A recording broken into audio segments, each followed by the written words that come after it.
Telugu Vyakti. We'll all welcome Dr. Raja Babu garu with big round of applause. Thank you. Acharya Devo Bhava. Teachers who transform our lives, who bring us to this level, what we are today, starting from the tiny steps to making all of us a very empowered and knowledgeable people. Then the distinguished guests on the dais and the dear students.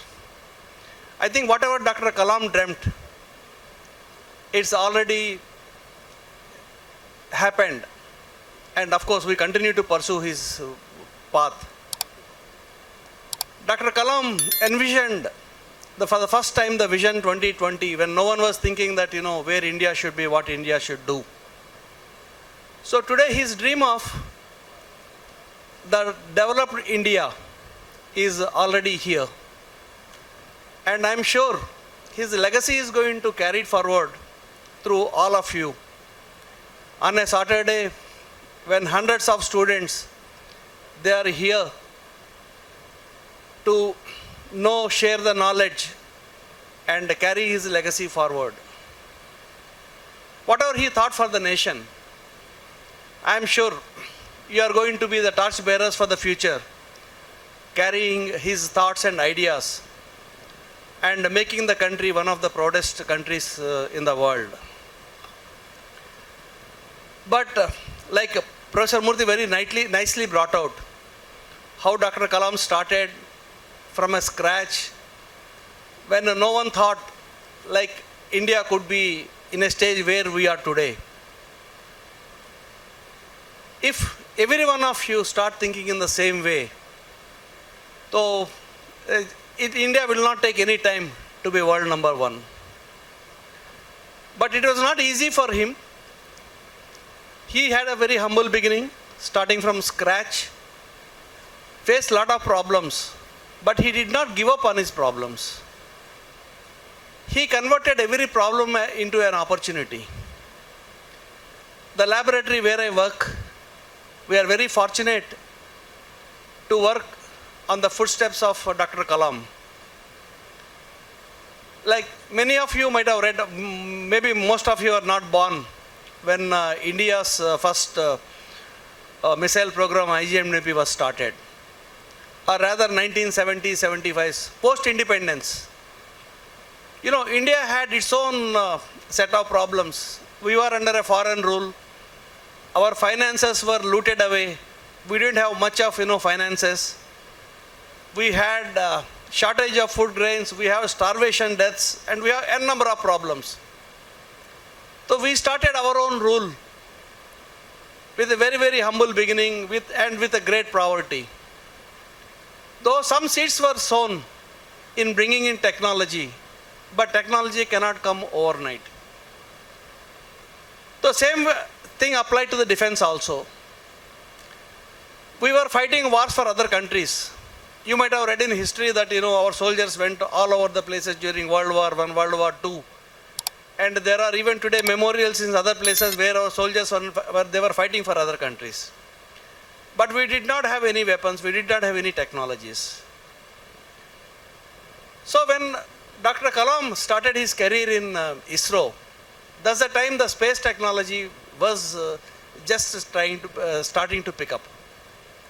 You might have seen some of the photographs where one rocket motor was carried on a cycle. Can you imagine this type of scenario anywhere? Those are the conditions around 40 years back when India started its journey on the technology. We didn't have resources. Yes, the one of the biggest advantages is the human intelligence. We all are very intelligent, but intelligence alone cannot get the results. You need that intelligence to be used in the right way, for which you need infrastructure, you need other facilities. So you had a humble beginning around 40 years back, and then today we are competing with the world. As Professor Murthy said, that not only we are sending satellites of other places, and it is coming up from even the private sector. I think today you are going to hear from Chandana, the Skyroot, how young boys, they started the journey on the space technology, and they're able to send their own system, space vehicles and satellites. So similarly, when we started in a defense, we did not have any missiles and no country comes forward. So somewhere around late 80s, it was thought that, okay, India also should start working on defense technologies. So that's how, of course, the labs were there, DRDO was there, some labs for information, but they are only doing the fundamental research. So how do you convert this fundamental research to the applications? If you see missiles, if you see satellites, there are so many subcomponents, the components are available.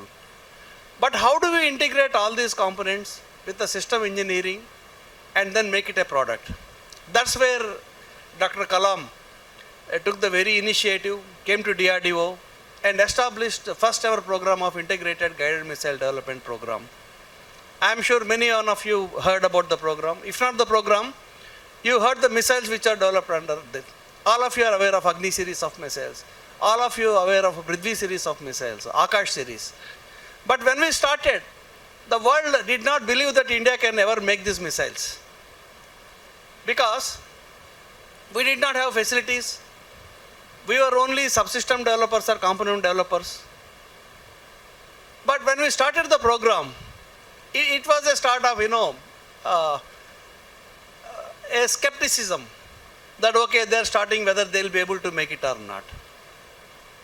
And that's where Dr. Kalam came to DRDO and started his legacy in DRDO. The lab where I work, it was envisioned by Dr. Kalam around 35 years back. Because electronics,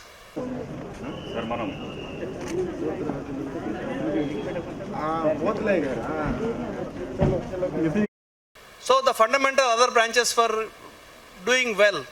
Electrical was doing well, but electronics was still emerging. But he realized that if India has to grow in missile technology, the electronics and avionics have to be the key thing. So he started the lab around 35 years back. Today, I can very proudly say that from the stage of 100% imports, today our lab has come to the stage that we support all missiles indigenously with zero imports, and our systems are flying in aircraft, ships, submarines, and even satellites also. This has been possible because he had a dream. His dream is how to make the indigenous systems. Problems are plenty. We need people to be trained. And many of you might have heard how bureaucracy works. The bureaucracy means the senior officials who is in big offices and all. In a government setup, for everything there are procedures, there are papers, you apply and then someone will see 100 questions will be there, after that only things will be sanctioned. The process takes months together and many times years also. But he did not give up. He created an ecosystem wherein the facilities are provided to all those who wanted to work, because he believed in himself and he believed in ability of everyone. So today when I stand in front of you, I started saying that, we are already a developed nation and we are growing fast as going to be a world number one in very future. And this will be possible only because of you. What is the strength of India today? The strength of India is demographics and the population which is highly educated. No other country in the world have these resources, human resources, who are standing in front of me. When every one of you start working, today we are the most populous world and our education levels are also quite high. When lakhs, crores of educated people like you start contributing to the economy and to the growth of the nation, where is the doubt that we will be number one? But again, it's not going to happen just because of, we have numbers. We have to be innovative. Today, we all are follower of technology. The technology is invented by someone abroad and we bring the technology and start applications. And how many of us, have our own innovations? How many Nobel Prizes did we get? Though the culture is changing, now today we have many startups coming up with very innovative ideas. But this culture was not there. Because conventionally we are thinking, okay, we have to study, we have to graduate, get a good job, and settle in the job. But whatever job we do, is it satisfying? We all have tremendous, capacity in terms of thinking.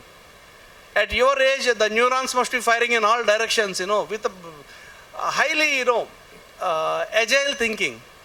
There is no bound to your thoughts. Your thoughts could be as high as blue skies, and your thinking can be as deep as the deep seas.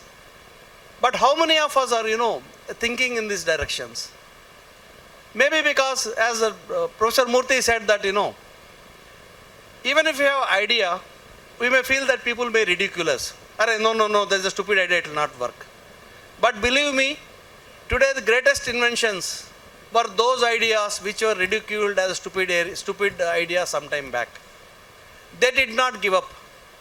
They believed in themselves. They believed in whatever they thought is the right thing, and they pursued their thinking to the final goal. So then only the innovations came. Today, our government also gives a lot of emphasis on innovation. Because unless we innovate, unless our own knowledge is converted to ideas and applications, we will be follower of technology. We will become leader of technology when our ideas, which are original, start taking shape. You all are empowered with the knowledge. You had the opportunity of getting one of the best education from best institutes. How are you going to use this knowledge into applications? You all know the difference between science and technology. The technology is an application of your knowledge, application of science to the humanity. So we all are very patriotic, and today we are very fortunate. Today one is that the INSPIRE event itself, and I am very motivated, inspired by Mr. Naresh Indian. He had that Indian in his name itself. So if we all started thinking that, like we all are Indians and we need to contribute to our motherland, then just imagine what type of contribution will come for the nation. And with such a populous nation, with a highly educated people, start bringing in their own innovations, then what will happen to the nation? But for this one, I think we have to follow Dr. Kalam's legacy, and whatever ideas he imbibed into us, the dream. We have to dream, How will the ideas come? What do we do in leisure time? When you have leisure time, then we'll get into some, probably watching TV, talking to friends or something. We may have some ideas, but we never allow our ideas to take shape into a product. For that, all these years we did not have the ecosystem. Today we have a good ecosystem. We have innovation hubs run in all institutes. Government is supporting many other new schemes also. They are giving funding based on ideas. You may be just a graduate, but you have a good idea which is going to transform the idea into a good product and good innovation. Government is giving grant. There are many students who got a government grant right after graduation so that they can pursue their dream. So this will be possible only when we start, like that rightly said, that dreaming for the nation, and then dreaming for the thing what you believe. But again, nothing comes in the easy thing. Dr. Kalam said, follow the difficult path. How do we get, energy? Always there is resistance. Those civil engineers, the water always, flows down into the sea. Only you have a barrier and you create a head. Then you get energy. Same way, you will also get maximum output when there is a resistance. For that one, we all have to excel through whatever path we believe is the right thing and working for that one. I am sure with the motivation of all of you to take the path which was suggested by Dr. Kalam, I think India is going to get many, many more innovations.